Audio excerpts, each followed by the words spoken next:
Welcome students. आज की video start करने से पहले कुछ मूवीज का मैं नाम लेना चाहूंगी, जैसे भाग मिल्खा भाग और सरबजीत। और भी आपने ऐसी बहुत सारी मूवीज देखी होगी जो किसी ने किसी हीरो की लाइफ के ऊपर बेस्ड होगी, जिसे कि हम बायोग्राफी कहते हैं। वो जो फिल्म बनाई गई है वो उस इंसान के ऊपर क्यों बनाई गई है, क्योंकि उसके अंदर कुछ ऐसी खासियत है, वो वर्सेटाइल इंसान रहा होगा, उसके अंदर कुछ ऐसी खूबियां रही होगी, इसी वजह से उसके ऊपर मूवी बनी होगी। अब ये तो है नहीं कि हर एक इंसान के ऊपर जो है मूवी बना दी जाए। जिसके अंदर कुछ स्पेशल टाइप की क्वालिटीज होगी उसके ऊपर ही मूवीज बनाई जाती है। इसी तरह से मैं आपको केमिस्ट्री के अंदर लेके आना चाहती हूँ, रियल लाइफ से एग्जांपल रिलेट करके। कि वैसे तो हमारे पीरियोडिक टेबल में अभी तक 118 एलिमेंट्स हम डिस्कवर कर चुके हैं। उनमें से हम एक मेन हीरो के बारे में आज डिस्कस करने वाले हैं। वो मेन हीरो हमारा जो है कार्बन है। हमारी मूवी है जिसका नाम है चैप्टर नंबर 4। चैप्टर नंबर 4 जो आज हम मूवी आपको दिखाने वाले हैं, उसका मेन हीरो कौन रहने वाला है? कार्बन। अब कार्बन के बारे में ही हम क्यों डिस्कस कर रहे हैं उसके बारे में बताती हूँ। जो कार्बन है वो एक बहुत वर्सेटाइल नॉन मेटल है। अब वो हमारी फिल्म का हीरो क्यों है? क्योंकि उसके अंदर बहुत सारी प्रॉपर्टीज ऐसी हैं जिसकी वजह से एक अलग से हमें उसके ऊपर मूवी यानी चैप्टर बनाना पड़ा। जैसे कि हमारे आसपास हम जितनी भी चीजें देखते हैं ना, उन सभी के अंदर कार्बन प्रेजेंट होता है। जैसे कि हम जितनी मेडिसिन लेते हैं उसके अंदर भी कार्बन प्रेजेंट होता है, कार्बन के कंपाउंड वहां पे प्रेजेंट होते हैं। वही जितने भी लिविंग ऑर्गेनिज्म है, जैसे हम ह्यूमन बींग्स है, बर्ड्स है, हमारे आसपास इंसेक्ट है, एनिमल है, प्लांट्स है, उन सभी के अंदर कार्बन एलिमेंट और कार्बन के कंपाउंड जो वो प्रेजेंट होते हैं। वहीं जो भी फूड हम इंटेक करते हैं, जैसे कार्बोहाइड्रेट, फैट, प्रोटीन, विटामिन, ये सारी की सारी चीजें जो है वो कार्बन से मिलके बनी हुई होती है। वहीं हम बात करें तो फ्यूल्स के बारे में, जैसे पेट्रोल, डीजल, एलपीजी, सीएनजी, इन सभी में कार्बन प्रेजेंट होता है। अगर प्रीवियस क्लासेस की बात करते हैं तो क्लास 8 के अंदर आपने फ्यूल चैप्टर पढ़ा था, कंबशन फ्यूल एंड कंबशन वाला। तो वहां पे कार्बनाइजेशन प्रोसेस आपको पढ़ाया गया था, जहाँ पे कोयल और पेट्रोल की फॉर्मेशन बताई गई थी।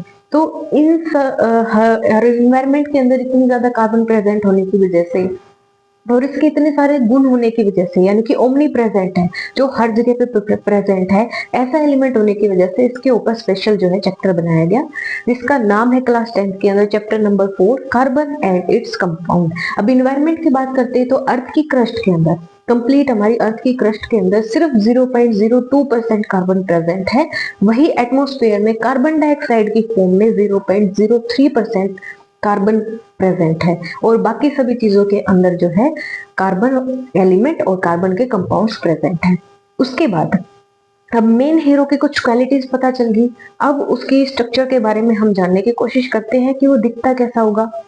हमने 9th क्लास के अंदर भी डिस्कस कर लिया था कि इलेक्ट्रॉनिक कॉन्फ़िगरेशन और वैलेंसीज के बारे में। वही कार्बन के बारे में बात करते हैं। अब देखते हैं कार्बन जो है पीरियोडिक टेबल में हमारे पास 6 नंबर पे आता है। तो कार्बन जो है इसका एटॉमिक नंबर 6 होगा। अगर मैं इसका इलेक्ट्रॉनिक कॉन्फ़िगरेशन बनाने की कोशिश करूं तो यहाँ पे क्या होगा, जो हमारे पास पहली शेल होगी उसके अंदर 2 इलेक्ट्रॉन फिल होंगे और सेकंड के अंदर 4 इलेक्ट्रॉन यहाँ पे फिल होने वाले हैं। अब हम देखते हैं, अगर मैं इसका इलेक्ट्रॉनिक कॉन्फ़िगरेशन ड्रॉ करती हूँ तो 2 इलेक्ट्रॉन ये हो जाते हैं हमारे, और ये 4 इलेक्ट्रॉन यहाँ पे प्रेजेंट हो जाते हैं। अब फर्स्ट ऑक्टेट तो जो है वो कंप्लीट है। बात करते हैं सेकंड ऑक्टेट की, तो यहाँ पे 8 इलेक्ट्रॉन होने चाहिए थे, लेकिन यहाँ पे सिर्फ 4 इलेक्ट्रॉन प्रेजेंट है। इसका मतलब अब इसके पास दोनों प्रॉपर्टी है, या तो ये अपने 4 इलेक्ट्रॉन डोनेट कर दे या 4 इलेक्ट्रॉन किसी से एक्सेप्ट कर ले।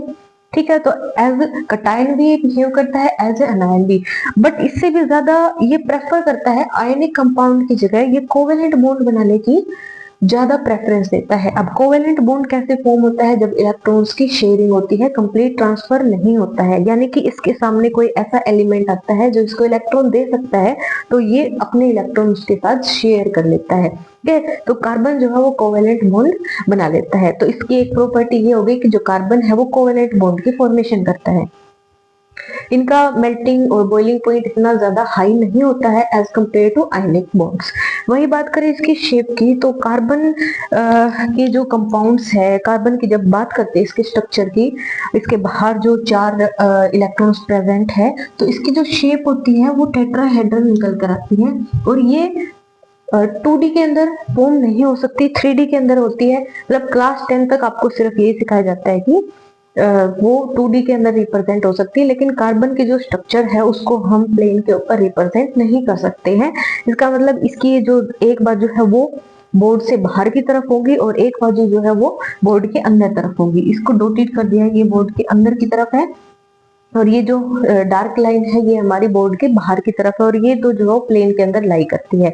यहाँ पर ये एंगल जो है फॉर जनरल नॉलेज 109 डिग्री कुछ आसपास होता है, 0.2, ये आपको रिमाइंड करना है। और ये थ्योरी सबसे पहले जो है वो वॉन्स हॉफ ने दी थी कि कार्बन जो है वो टेट्राहेड्रल स्ट्रक्चर का होता है।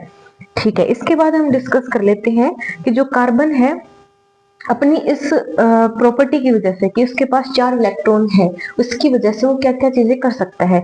तो सबसे पहली आती है उसकी कैटिनेशन पावर। अब इसकी वैलेंसी 4 है तो इसकी वजह से क्या हो सकता है, ये ज्यादा से ज्यादा लोगों से जुड़ सकता है। मतलब इसकी शेयरिंग, इलेक्ट्रॉन शेयरिंग करने की इतनी अच्छी कैपेबिलिटी है, तो इसका मतलब क्या होगा, ये और ज्यादा से ज्यादा लोगों के साथ जुड़ सकता है। ये एक कार्बन जो है वो दूसरे कार्बन के साथ, फिर तीसरे कार्बन के साथ, इस तरह से न जाने कितने हजारों कार्बन के साथ जुड़ के एक लॉन्ग चेन की फॉर्मेशन कर सकता है। सिर्फ कार्बन कार्बन ही नहीं, और भी कंपाउंड्स के साथ ये जो है शेयरिंग करके इलेक्ट्रॉन एक लंबी चेन बना सकता है। जैसे कि आप पढ़ोगे ग्लूकोज, फ्रुक्टोज, डीएनए वगैरह, इनके अंदर अगर आप देखोगे तो वहां पे लंबी चेन पाई जाती है। जैसे क्लोथ्स के अंदर कॉटन, नायलॉन, रेयन, इन सब के अंदर देखोगे तो वहां पे कार्बन की लॉन्ग चेन के आपको कंपाउंड्स वहां पे दिखाई देंगे। ठीक है, ये होगी इसकी कैटिनेशन पावर। तो फर्स्ट प्रॉपर्टी तो ये है कि वो कोवेलेंट बॉन्ड फॉर्म करता है और दूसरी प्रॉपर्टी ये है कि वो कैटिनेशन प्रॉपर्टी को शो करता है, यानी कि वो लॉन्ग चेन बना सकता है कार्बन कार्बन की के साथ डील करके।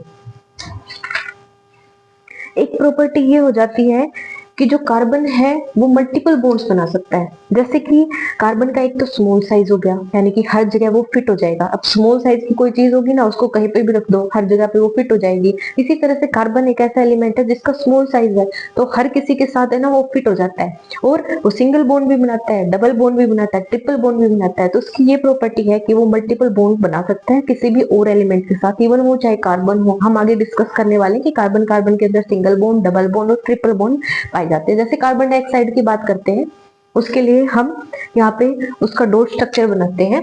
इससे आपको डॉट स्ट्रक्चर भी बनाना आ जाएगा। तो डॉट स्ट्रक्चर के बारे में हम डिस्कस करते हैं। कार्बन CO2, हम कार्बन डाइऑक्साइड के बारे में देखते हैं। कार्बन के पास, हमारे पास कितने इलेक्ट्रॉन हैं? 4 इलेक्ट्रॉन है। वहीं ऑक्सीजन की बात करते हैं तो इसके पास कितने इलेक्ट्रॉन होंगे? टोटल 6 इलेक्ट्रॉन होंगे। क्रॉस से डिनोट कर देते हैं इसको। आउटर मोस्ट शेल के अंदर उसके पास 6 इलेक्ट्रॉन है। अब ये अपनी ऑक्टेट कंप्लीट करना चाहता है तो इसको 2 इलेक्ट्रॉन चाहिए। ये अपनी ऑक्टेट कंप्लीट करना चाहता है तो इसको 4 इलेक्ट्रॉन चाहिए। ये हमारे पास कार्बन है, यहाँ पे 2 इलेक्ट्रॉन यहाँ रिप्रेजेंट करोगे, 2 इलेक्ट्रॉन यहाँ रिप्रेजेंट करोगे, ये 2 इलेक्ट्रॉन इसके हो गए ऑक्सीजन के।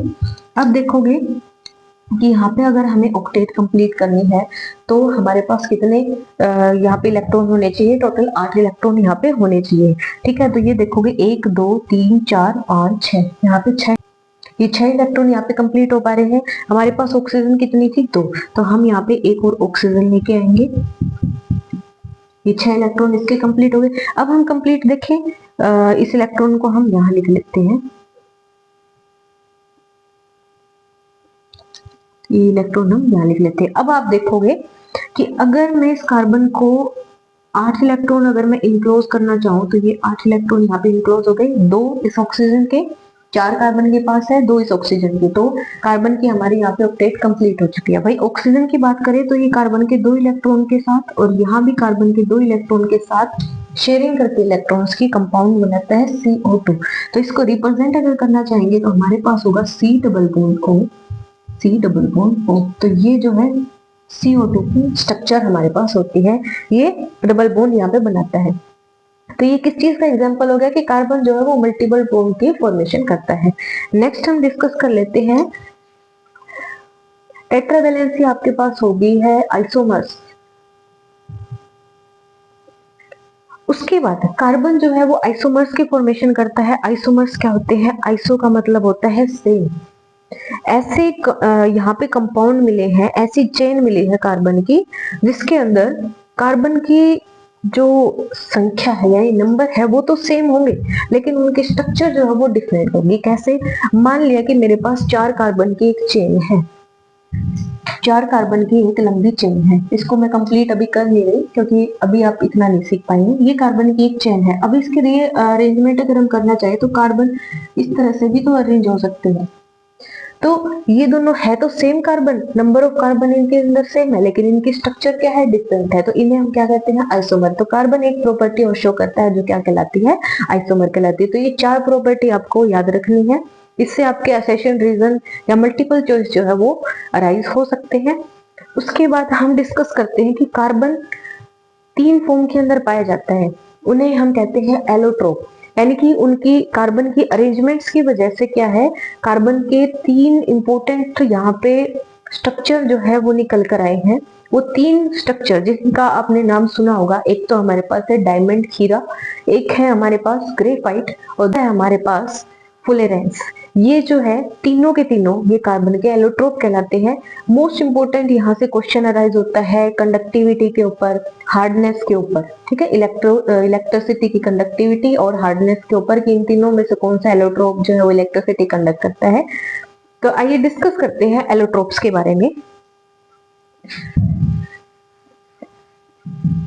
जो है कार्बन के हमारे पास क्लास 10 के अंदर एक्सप्लेन किए गए हैं। सबसे पहले हमारे पास आता है ग्रेफाइट, फिर आता है डायमंड एंड देन आता है फुलेरेंस। ये 3 जो एलोट्रोप्स हैं इनकी डिफरेंट डिफरेंट कार्बन्स के अरेंजमेंट की वजह से यहाँ पे अराइज हुई है। सबसे पहले हम डिस्कस करते हैं ग्रेफाइट के बारे में। तो ग्रेफाइट जो आपने पेंसिल के अंदर देखा भी होगा, जो ब्लैक ग्रेइश कलर का ब्लैक कंपाउंड जो पाया गया है वो हमारे पास ग्रेफाइट होता है।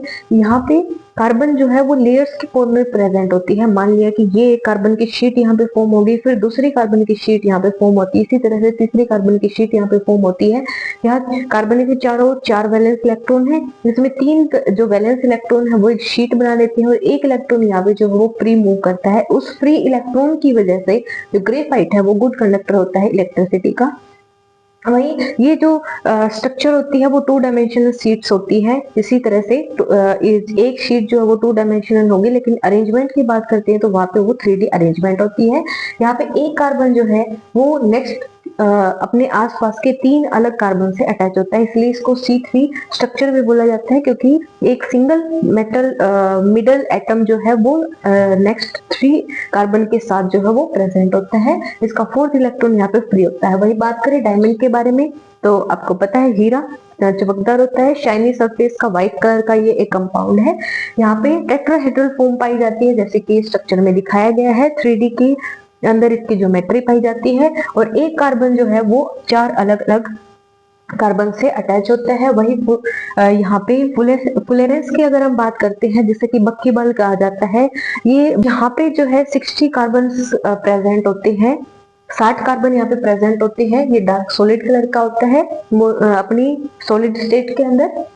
यहाँ पे 26 मेंबर रिंग पाई जाती है और सिर्फ 12 जो है वो 5 मेंबर रिंग पाई जाती है। और जिस तरह से हमारी फुटबॉल होती है एग्जैक्टली वैसी शेप जो है वो इस एलोट्रोप की पाई गई है। तो आज के लिए हमारी मूवी यहीं खत्म होती है, लेकिन इंटरवल के बाद जो है हम इसके आगे डिस्कस करने वाले हैं, जहाँ पे हम कार्बन के अलग अलग कंपाउंड्स के बारे में डिस्कस करेंगे और उनका नामांकन करने वाले हैं, यानी कि उनकी नेमिंग करने वाले हैं नोमेनक्लेचर के अकॉर्डिंग। और इसी तरह से धीरे धीरे ये मूवी जो है सिर्फ 2.5 घंटे की नहीं होने वाली है, बहुत दिनों तक ये चलने वाली है। इस तरह से होगी कि ये मूवी आप कभी नहीं भूल पाओगे।